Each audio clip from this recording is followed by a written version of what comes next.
Macros. What the heck are they? What are people counting? What is IFFM? What is it? Okay, so what are macros? I'm just gonna backtrack first, and pretty much I'm gonna explain my story and how I got involved with macros. I believed the myth that the fitness industry has kind of put into a lot of things, and that is that, you know, you eat less, you do more, and you'll lose fat. Now that I know about macros and flexible dieting and reverse dieting, and I'm just really excited to share this with all you guys.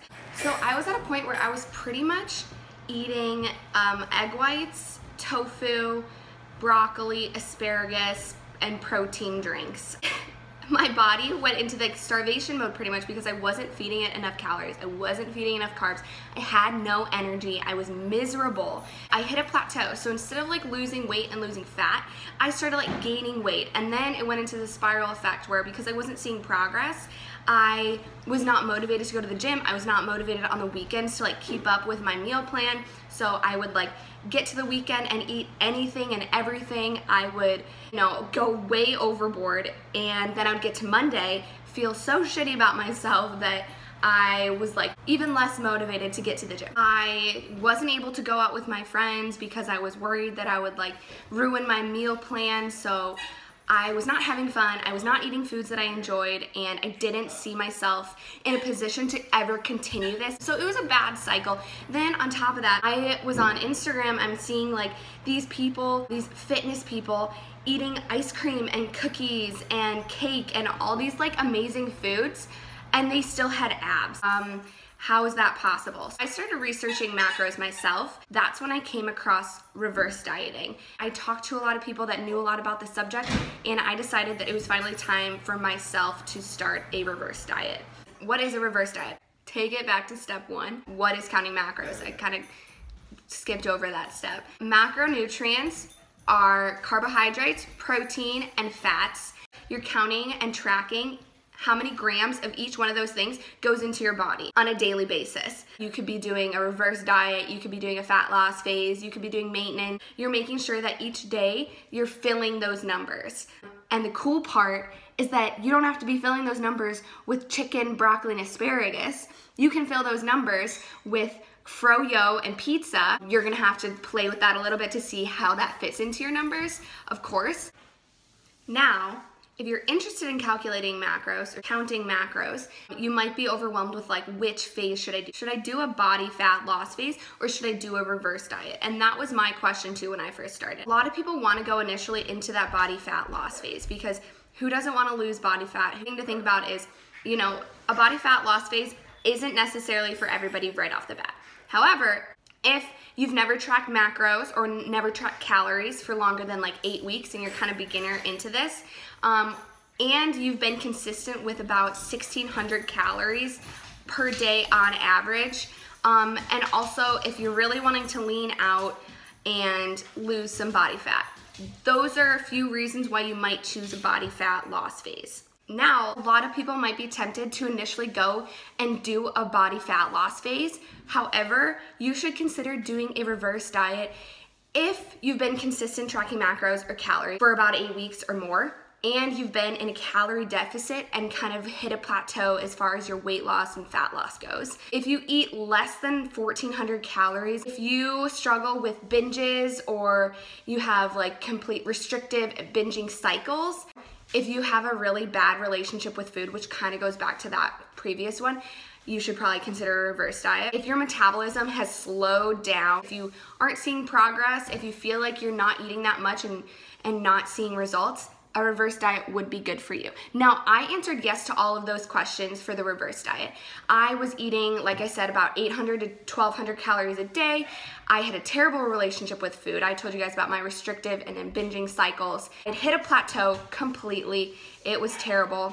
I had been in the calorie deficit for way longer than 8 weeks. So I realized a reverse diet was what I had to do. And initially it was really scary because what a reverse diet is essentially is increasing the amount of calories and carbs and fats in your diet slowly but surely to get you up to that maintenance level. When you initially think about this, you're probably scared that you're going to gain weight, gain fat, bloat, feel terrible, look terrible, and it can be really scary.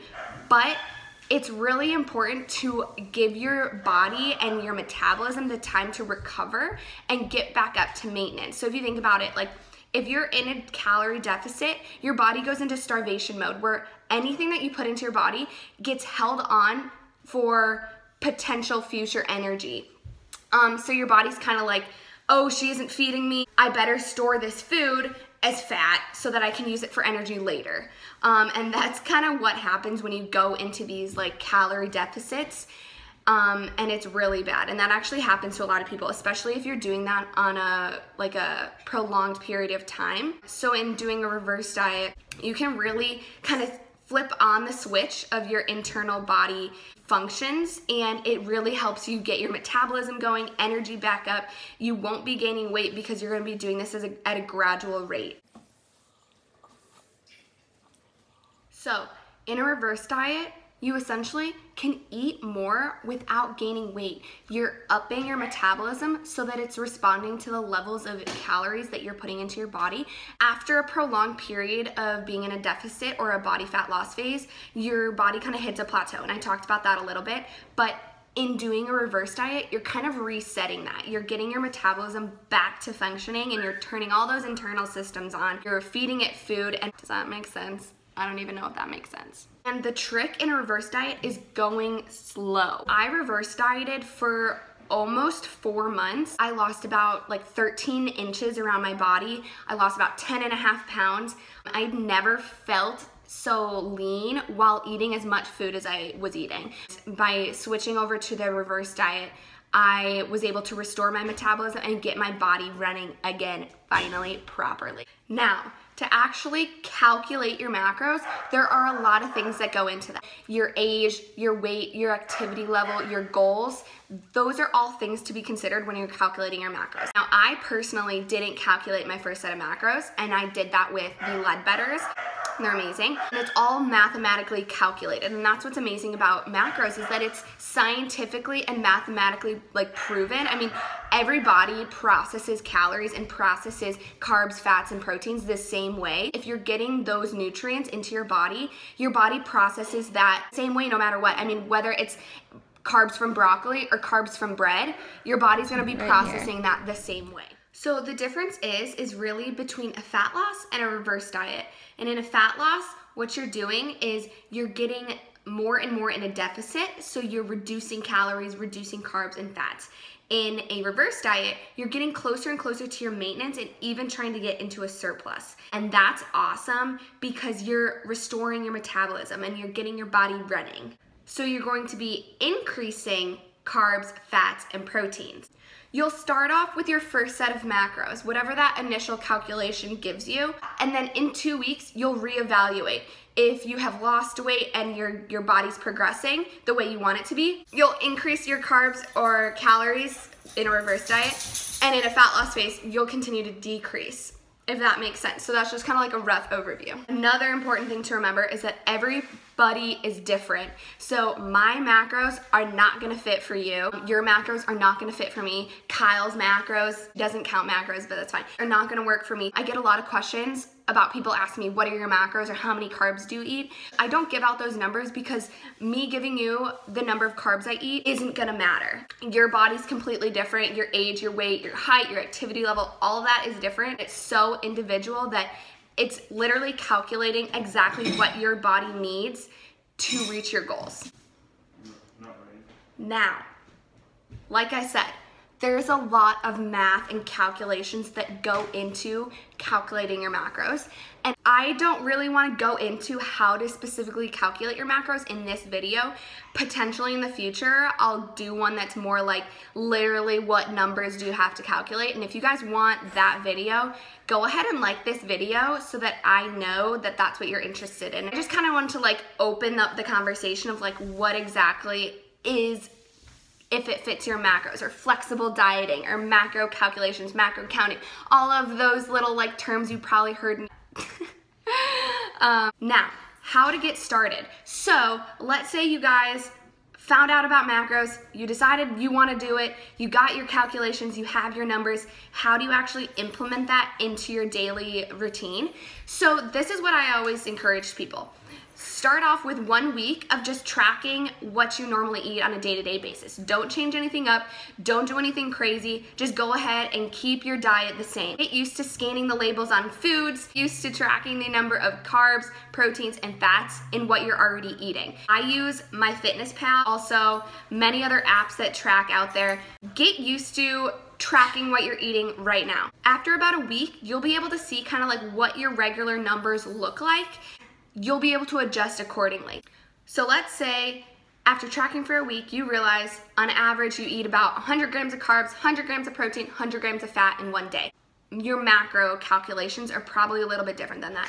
So after realizing what you normally eat on a day, you can go and adjust accordingly. So if you're significantly under in carbs, you can go and increase your carb sources. And carb sources like sweet potatoes, quinoa, rice, bread. Just if you're really under in protein, you can start adding more lean protein sources like egg whites and lean ground chicken, 0% non-fat Greek yogurt, PB2, things like that that'll give you more protein without giving you more carbs and fats. And if you're over in fats, can't eat so much peanut butter, which is a really sad realization, but sometimes you gotta do it. You don't have to go and start tracking your macros and completely change up your diet. It's just about adjusting things here and there. Also, if you guys don't have a food scale, I would highly encourage getting one if you want to be serious about tracking macros. I weigh almost like everything that I eat, and that's just to be sure. Sometimes I think I can eye it, and it's actually a little bit different. Yeah, I think I just bought mine for like $6 on Amazon. Really awesome investment. I use it every day. I know I just talked about a lot of things, and it was just like fire hose of information, but that's kind of all I wanted to talk about in this video. Like I said, if you guys, Charlie, if you guys want to know more about the specific calculations, go ahead and like this video, and I can do a separate video later about specific calculations and what numbers you need to know and how you need to do it. Awesome. All right. Bye, guys.